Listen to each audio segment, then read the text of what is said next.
Welcome to this tutorial for Warveil. Basically, Warveil is the cousin of Warfall. Warfall, you need to manage cards in your hand. So I made a system that's faster to play. It has less upkeep. You don't need that many dice for the different conditions. So to simplify it the most possible, the Warfall, I did this game, which is Warveil. So basically, to start playing, all you need is one poker deck for each player. Basically, Warveil is same as Warfall, so it's a skirmish game with an open world campaign mode where you can travel the world during the Crusader era. So it's the same story as Warfall. The only thing is it will use the Warveil system, which is faster than the Warfall, and it has a different feel in the sense that you draw the top cards of the deck instead of having a card, hands in your card to manage. So those are the main differences. So first of all, we'll look at the core mechanics, and then we'll look at the campaign mode. So for the core game, you only need the two-page skirmish rulebook. It includes also the mode versus the system. So basically, you can play 1 against the system, 2 against the system, and there's modes for 1v1, 3-player skirmishes, the 1v1v1, and 4-player skirmishes, 1v1v1v1. You could play even more players. There's no problem. The system can handle it. But basically, for deployment and everything, 4 players is perfect. For the main mode, you choose. Let's say we'll play a skirmish. So we choose a number of players. Then we'll build the warbands. What's neat about this system is that you can build warbands from any era that you want. So I've made the historical factions. So for example, you have Vikings, Aztec, Conquistadores, the Spartans, Mongols. There's the fantasy factions also, the orcs, the goblins. There's the animal faction, lion, bear, etc. And I've made the post-apocalyptic factions. So basically, you got the scavengers, the mutants, etc. There's the tech noir factions. So basically, a bit like cyberpunk era. So basically, there's the gangs, the xenografted, etc. You have also the space fantasy faction. And you have the morbid future faction. So morbid future is more for like Warhammer 40k minis, and the space fantasy faction is more for like Star Wars minis that you own. Basically, each player will choose a faction. If you want something more realistic, you choose from the same era, but you can pin units from.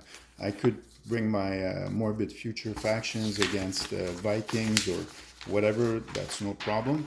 So basically, we each choose one faction, and then we choose within that faction either 20 points of units. That's for like a raiding party, a small game.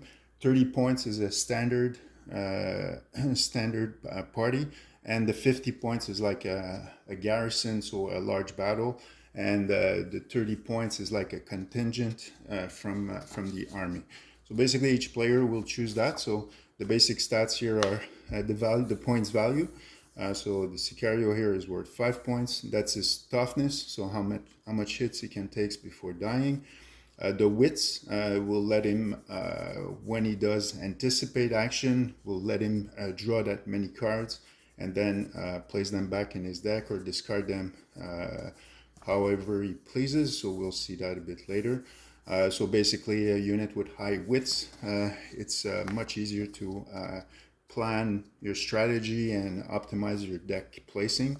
The movement, the initiative, so who's going to activate first, the defense, and the attack value, and basically line of sight 2 to 5.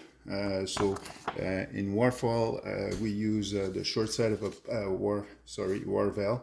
The short side of a poker card is 2 movement points. So basically 2 to 5 here for that shooter would be 1, 2, 3, 4, 5. So you use the cards themselves as the measuring tool.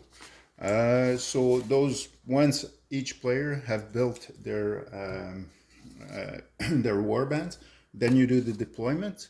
If we're 1v1 and I have 2 units, they will be placed at the extremities here. Same for the other one. If he has 3 players, they're going to be 1 in the center, 2 in the extremities.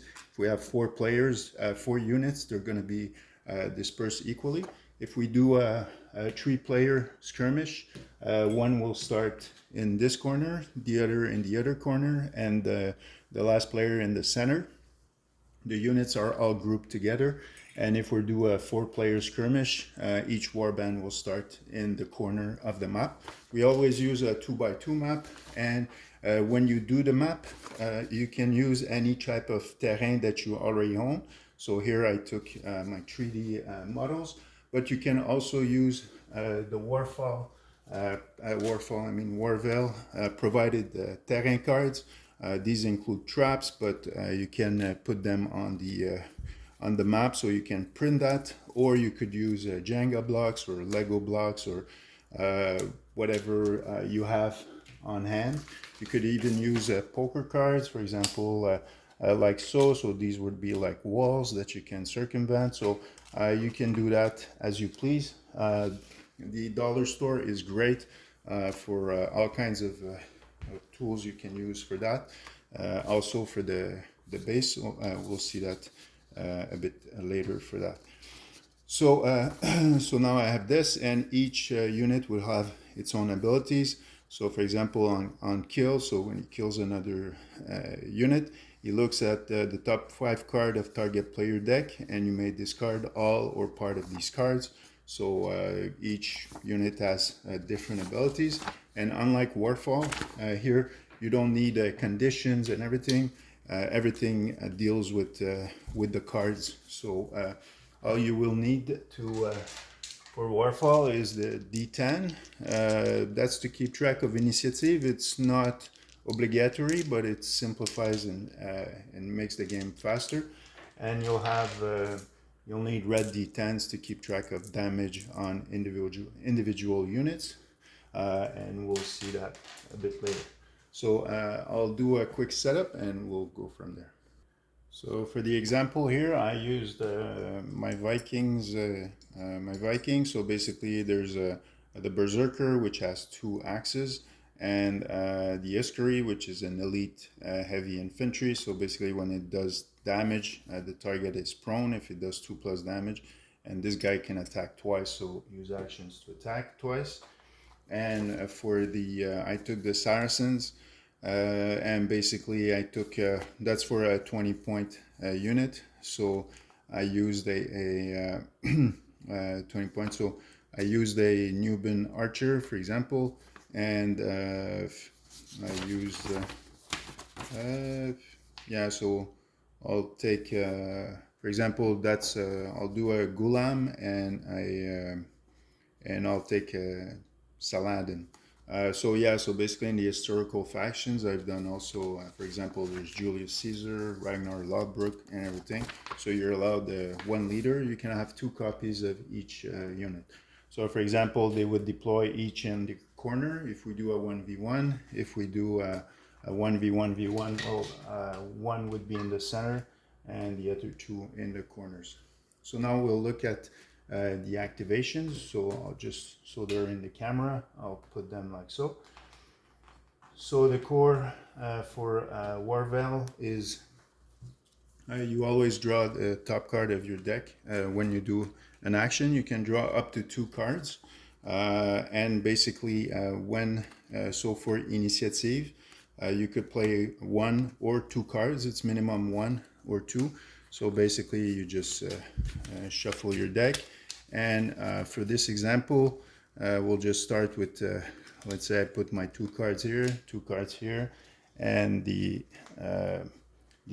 my opponent will do the same. So you just put the cards face down and then you flip them, because when you do an action in Warveil, you can play up to 2 cards from the top of your deck and add the values to them. So how the values work, so the number cards are worth 1, the figure cards are worth 2, and if you use them, for example, hearts will give a +1 value for defense. So if this was my combination for defense, I would have 2 figure, +1 for hearts, so 3, and 1 number, and +1 for hearts, so that would be worth 2, +3, so that would be worth 5 in defense. But for initiative, what boosts initiative is the diamonds. So for initiative, this is worth 2 +1, that's worth 3. The spades will boost the attack, like the tip of a spear, and the clubs will boost your movement action. So now for the initiative phase, we look at the values of each unit. So how we do that, we look at the values of the card with the diamond affinity, and then we add that unit initiative stat, which is the blue stat. So for example, the Uskari is 2 initiative, and the Berserker is worth 2. So for the Berserker, that's worth 2, 3, 4, 5. So you can use a D10 to indicate the value. And this one has 2 also. So for initiative, that's worth 2, 3, because it's not diamonds. So 3 + 2, it's worth 5. And for my for here, my Gulam has initiative 2, and my Saladin has initiative 2 also. So basically they're worth 1, 2, 3, 4, 5, and 1, 2, 3, 4, 5 also for initiative. So basically how we, so starting with the highest value. So for now, everybody is at 5. So how we break ties is the highest card wins. So for example, here we have the king. So the king would win the tie, then the queen, and in between here, there's 2 jokers. So the second one, you look at the second card, the value of the second card. Of course, if there's no second card, then it's worth 0. So here he has a 6, he has a 3. So the basic order would be this guy, then this guy, then this guy, and then this guy.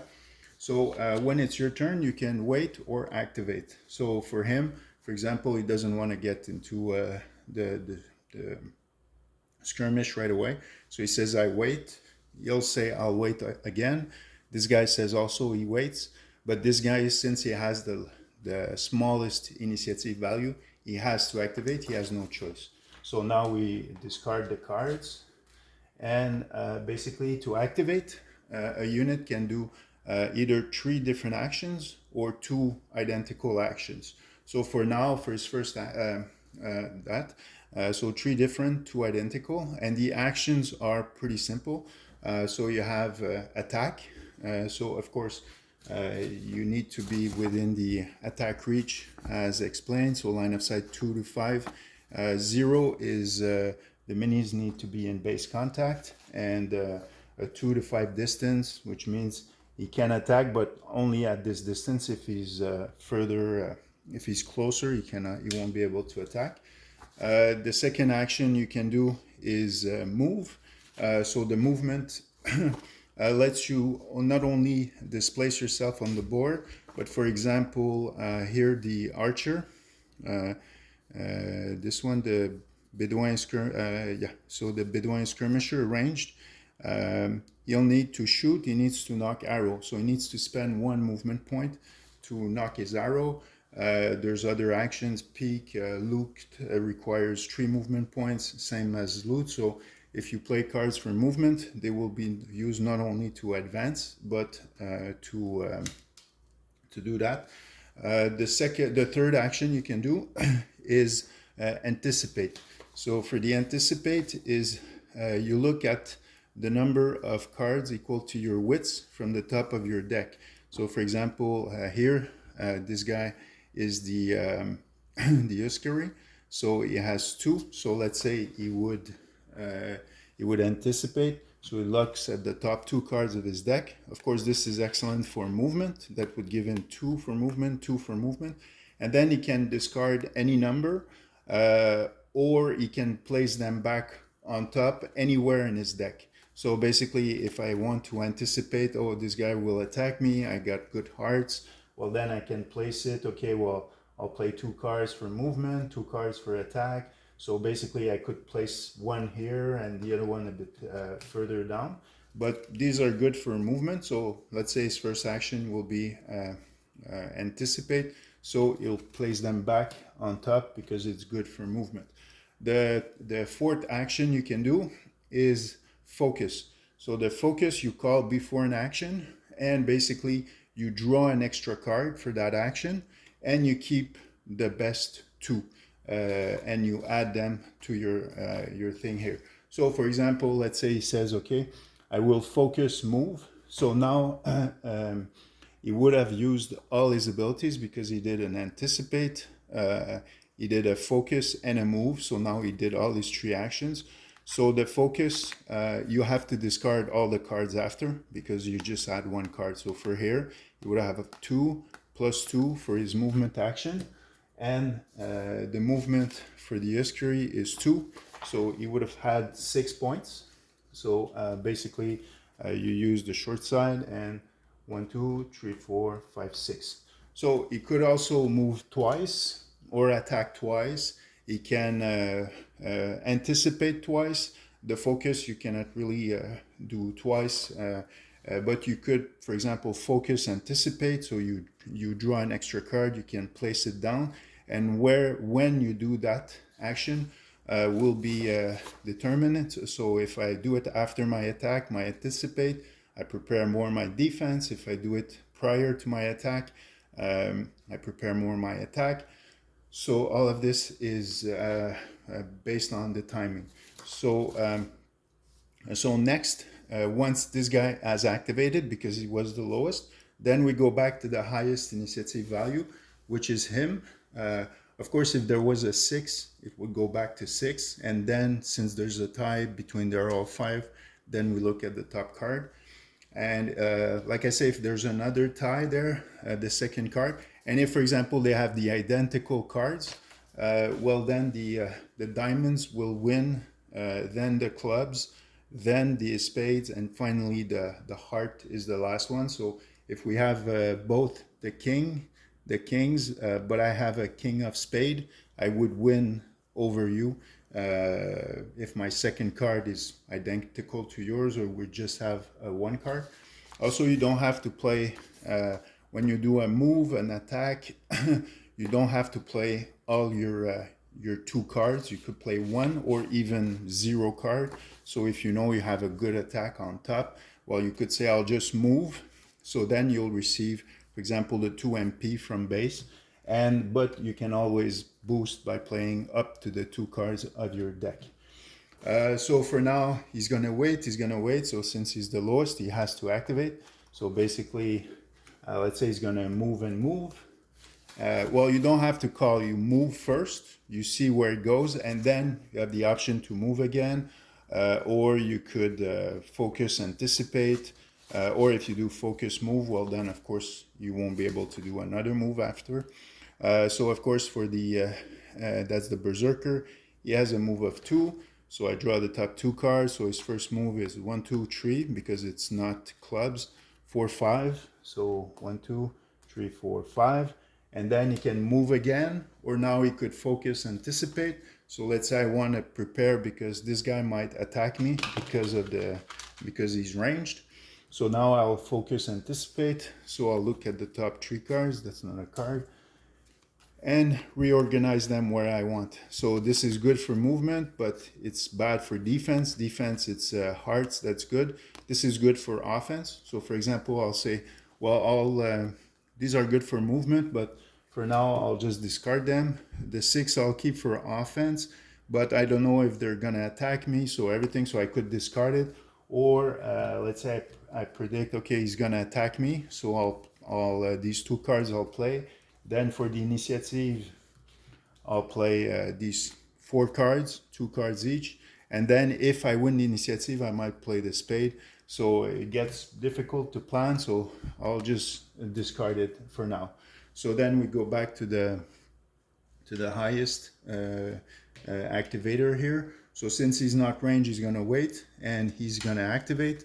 So he has a range of 2 to 4. So I could focus move to make sure I get within reach and then attack, but I won't get my full attack. Or I could anticipate and then move and then attack. So what I will do here is, for example, focus move. So the move, this is worth 2, 3. So of course, if I do a focus, I need to discard all my cards. So 1, 2, 3, and the archer here, the Bedouin skirmisher, has a move of 2. So that's 1, 2, 3, 4, 5. So 1, 2, 3, 4, 5. I have a range of 1, 2, 3, 4, 5. So perfect. And now, since I use my focus move, I can only attack. So I just draw the top 2 cards. And so, for example, for the attack, Spades boosted. So here it's 1, 2, plus I'll add the the Bedouin skirmisher attack value, which is 2. So my attack total is 1, 2, 3, 4. So now the Berserker has to defend. So the first thing he calls is if he can move back to get a +1 defense. If he stays there, he gets a +0 defense. If he moves forward, he gets a -1 defense. So sometimes you might want to get a flanking advantage or something. So that might be advantageous. So for now, since it's he's going to move back, so he's going to get a +1 defense. I'll draw the top 2 cards of my deck. So of course I didn't plan them, but for now this is worth 2 +1 because there's no heart, so 3 +1 because of my move back. So I take 1 damage. So now I just indicate it here. And then my Golem archer is done. Oh yeah, I would have needed to knock my arrow. So that's 1 movement points left less because I needed to move my arrow, but I was within reach. I could have moved 1 less also. In that case, 1, 2, 3, 4, 5. Yes, I would have been able maybe to get him with that. So I would have been able to move, knock arrow, shoot, and knock arrow after. And since he moved back, I have the option to follow. So the attacker can follow for free or not. The defender, only if he moves back. If he stays put, he cannot follow. And if he moves forward, of course, he cannot follow. So for now, I'll stay back because I don't want to get too close to the skirmishers. Because in Warfall, Warveil, all units have a like the facing. If you take the mini half of the base, everything that's forward is the front arc. Everything that's in back is the back arc. So if my unit starts fully in the back arc, all it's the base, then I have a back arc. And if I touch the imaginary line in the middle, then I would get a flanking advantage, which is a +1. So if I'm able to attack from the back, he won't be able to move back or neither forward. Or if I attack flanking, I get a +1 to my attack, but he cannot also move back or forward. So the back arc attacks and everything, we'll look at it a bit later, but this is part of the strategy. So if you attack like so, he must move back directly there, but if he cannot because of an obstacle, then he has to stay put or move forward, so you can get a tactical advantage this way. So now the Saladin will activate, and Saladin is distract. That's an action.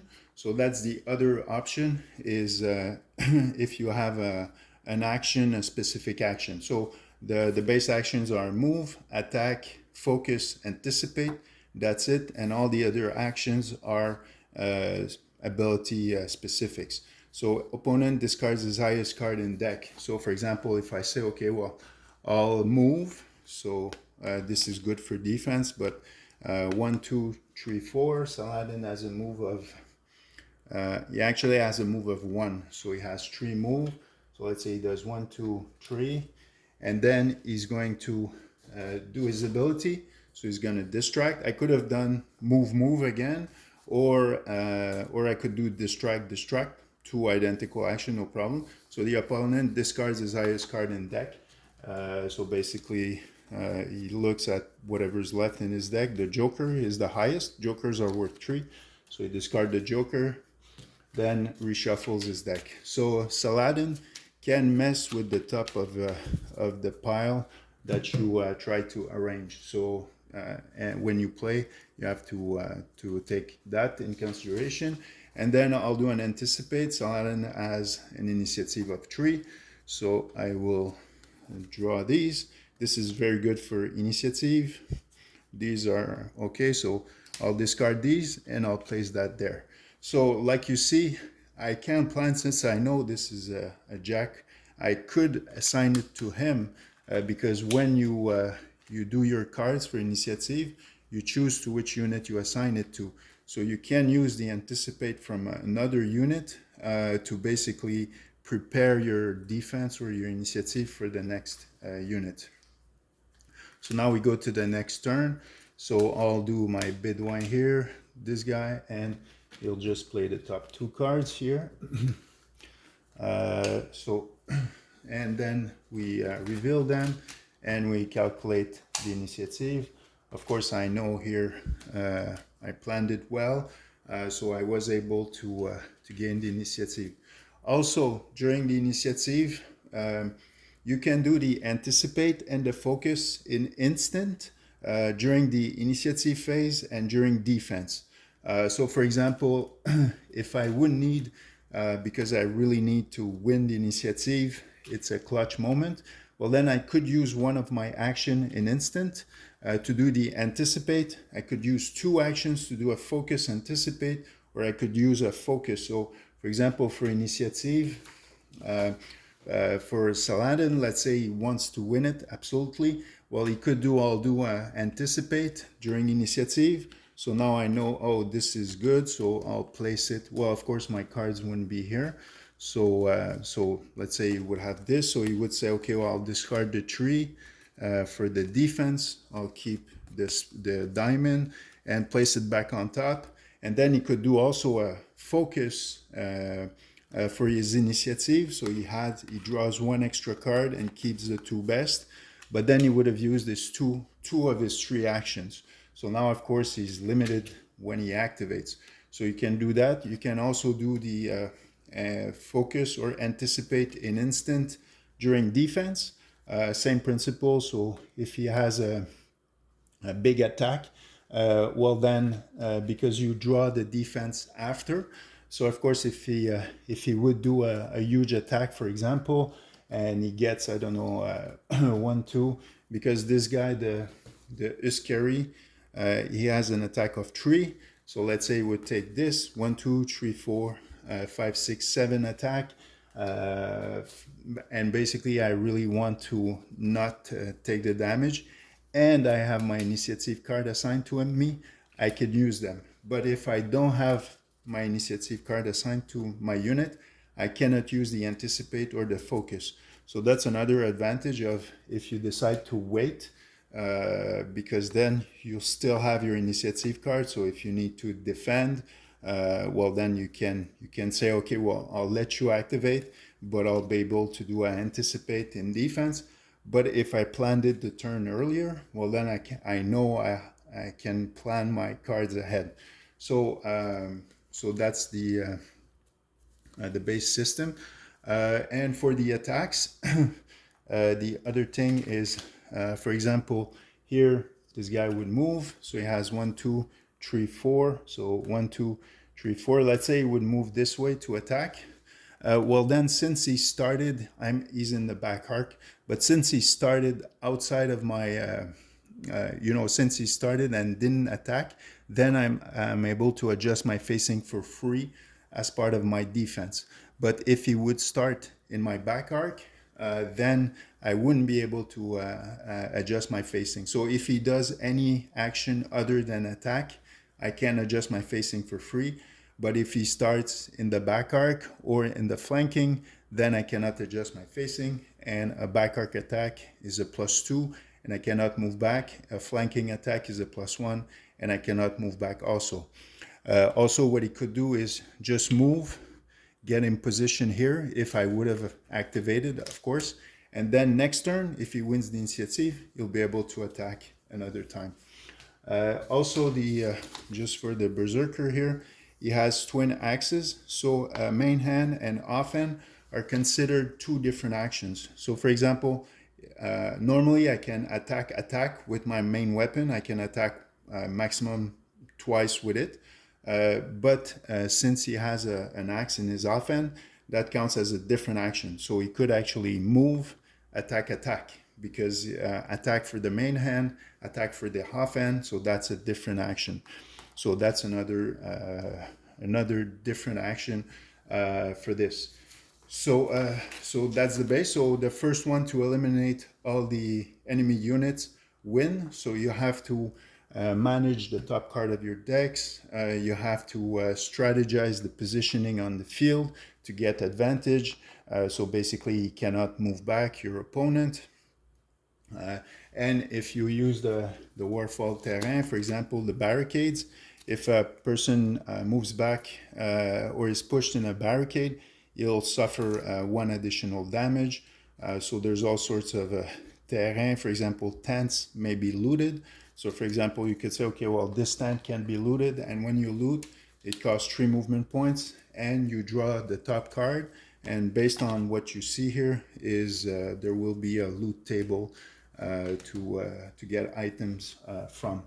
So that's the base of Warveil. So it's faster than Warfall, because in Warfall you manage your hand, discard your cards, so you have to think a bit more. This one is streamlined, and you just play the top cards of your deck up to the 2 cards, and basically you go on like so.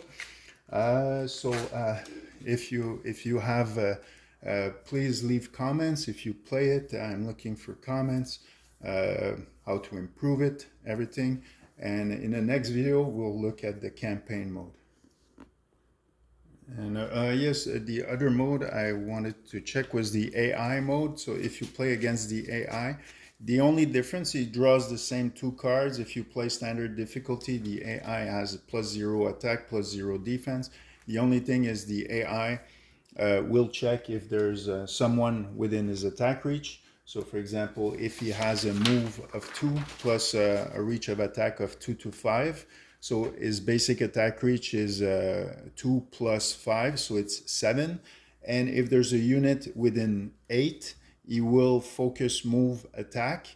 If there's a unit within 7, in that case, he would move, focus, attack. The AI never anticipates. And all the ability, I've done AI unit cards. These are used for the campaign. So basically, they're all passive abilities. So the AI will use these cards to fight you, and basically everything will be made for the AI. So for example, if on damage, reshuffle the highest card from your deck into, from the highest, from your discard pile into your deck. So if he has a joker in his discard pile, he'll just reshuffle it in his deck, so more chances of getting it later. And basically the shield bearer, so imposing. Yes, because in between your movements, you don't lose your MPs. So I could move, attack, and finish my movement elsewhere. So, so for example, for this, so there's all kinds of stuff, and the campaign takes part during the 1187 year. So basically, it's the Crusade era. So the whole campaign takes part in this. So that's why the AI units are from that era only.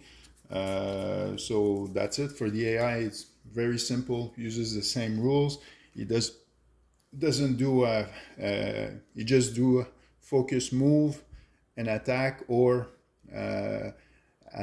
move, focus, attack, or attack. So that's another danger. If you start next to your opponent, so for example, he moves back, I follow, well then the next turn, if I win the initiative, I attacked him twice. If he wins the initiative, he can attack me twice. So that's a huge risk, because if you lose the initiative, he can get attacked twice. So the follow-up also has these considerations to take in account.